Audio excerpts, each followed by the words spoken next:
श्री भगवत गीता के चौथे अध्याय का महात्म। श्री भगवान कहते हैं, प्रिय, अब मैं चौथे अध्याय का महात्म बतलाता हूँ।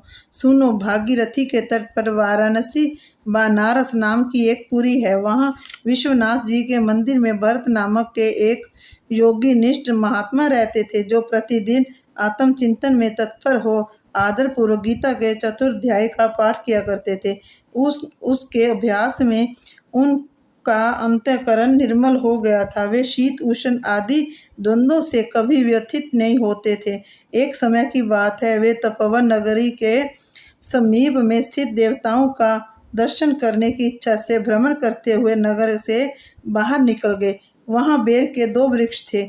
उनकी जड़ में वे विश्राम करने लगे। एक वृक्ष की जड़ में उन्होंने अपना मस्तक रख दिया और दूसरे वृक्ष के मूल में उनका एक पैर टिका हुआ था। थोड़ी देर बाद जब वे तपस्वी चले गए, तब बेर के वे दोनों वृक्ष 5 ही 6 दिनों के भीतर सूख गए। उनके पत्ते और डालियां भी नहीं रह गई। तत्पश्चात वे दोनों वृक्ष कहीं ब्राह्मण के पवित्र गृह में 2 कन्याओं के रूप में उत्पन्न हुए। वे दोनों कन्याएं जब बढ़कर 7 वर्ष की हो गई, तब एक दिन उन्होंने दूर देशों से घूमकर आते हुए भरत मुनि को देखा। उन्हें देखते ही वे दोनों उनके चरणों में पड़ गई और मीठी वाणी में बोली, मुने, आपकी ही कृपा से हम दोनों का उद्धार हुआ है। हमने बेर की योनि त्याग कर मानव शरीर प्राप्त किया है। उनके इस प्रकार कहने पर मुनि को बड़ा विस्मय हुआ। उन्होंने पूछा, पुत्रियों, मैंने कब और किस साधन से तुम्हें मुक्त किया था? साथ ही ये भी बताओ कि तुम्हारे बेर के वृक्ष होने में क्या कारण था, क्योंकि इस विषय में मुझे कुछ भी ज्ञात नहीं है। तब वे कन्या पहले उन्हें अपने बेर हो जाने का कारण बतलाती हुई बोली, मुने, गोदावरी नदी के तट पर छिन्नपाप नामक एक उत्तम तीर्थ है, जो मनुष्यों को पुण्य प्रदान करने वाला है। वे पावनता की चरम सीमा पर पहुंचा हुआ है। उस तीर्थ में सत्यपा नामक एक तपस्वी बड़ी कठोर तपस्या कर रहे थे। वे ग्रीष्म ऋतु में प्रज्वलित अग्नि के बीच में बैठते थे।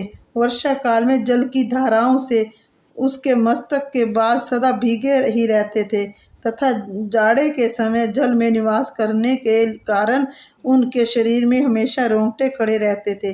वे बाहर भीतर से सदा शुद्ध रहते, समय पर तपस्या करते तथा मन और इंद्रियों को संयम में रखते हुए परम शांति प्राप्त करके आत्मा में ही रमन करते थे।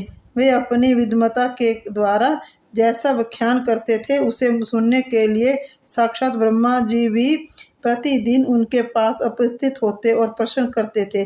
ब्रह्मा जी के साथ उनका संकोच नहीं रह गया था, अतः उनके आने पर भी वे सदा तपस्या में मगन रहते थे।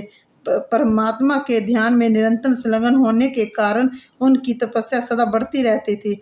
सत्यवता को जीवन मुक्त के समान मानकर इंद्र को अपने समृद्धिशाली पद के संबंध में कुछ भय हुआ।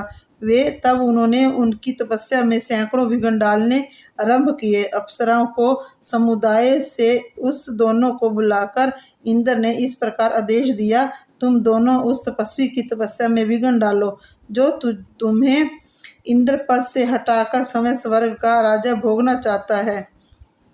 इंद्र का ये उपदेश पाकर हम दोनों उनके सामने से चलकर गोदावरी के तीर्थ पर, जहाँ वे मुनि तपस्या करते थे, आए। वहाँ मंद एवं गंभीर स्वर से बजते हुए मृदंग तथा मधुर वेणु नाद के साथ हम दोनों ने अन्य अप्सराओं सहित मधुर स्वर में गाना आरंभ किया। इतना ही नहीं, उन योगी महात्मा को वश में करने के लिए हम लोग समर्थ ताल और लय के साथ नृत्य भी करने लगी। बीच बीच में जरा जरा सा आंचल खिसकने पर उन्हें हमारी छाती भी दिख जाती। हम दोनों की उन्मत्त गति काम भाव का उद्दीपन करने वाली थी, किंतु उसने उन निर्विकार चित्त वाले महात्मा के मन में क्रोध का संचार कर दिया। तब उन्होंने हाथ में जल ले छोड़कर हमें क्रोधपूर्वक श्राप दिया, अरे तुम दोनों गंगा जी के तट पर बेर के वृक्ष हो जाओ।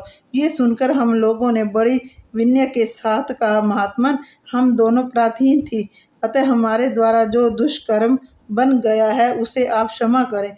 यूँ कहकर हमने मुनि को प्रसन्न कर लिया।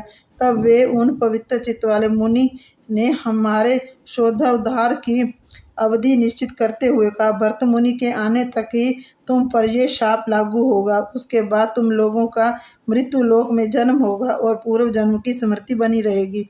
मुने, जिस समय हम दोनों बेर वृक्ष के रूप में खड़ी थी, उस समय आपने हमारे समीप आकर गीता के चौथे अध्याय का जप करते हुए हमारा उद्धार किया था। अतः हम दो आपको प्रणाम करती हैं। आपने केवल आप शाप से ही नहीं, इस भयानक संसार से भी हमारे भी गीता के चतुर्ध्याय के पाठ द्वारा हमें मुक्त कर दिया है। श्री भगवान कहते हैं, उन दोनों के इस प्रकार कहने पर मुनि बहुत ही प्रसन्न हुए और उनसे पूजित हो विदा लेकर जैसे आए थे वैसे ही चले गए तथा वे कन्याएं भी बड़े आदर के साथ प्रतिदिन गीता के चतुर्ध्याय का पाठ करने लगी, जिससे उनका उद्धार हो गया। जय श्री कृष्ण, जय श्री कृष्ण।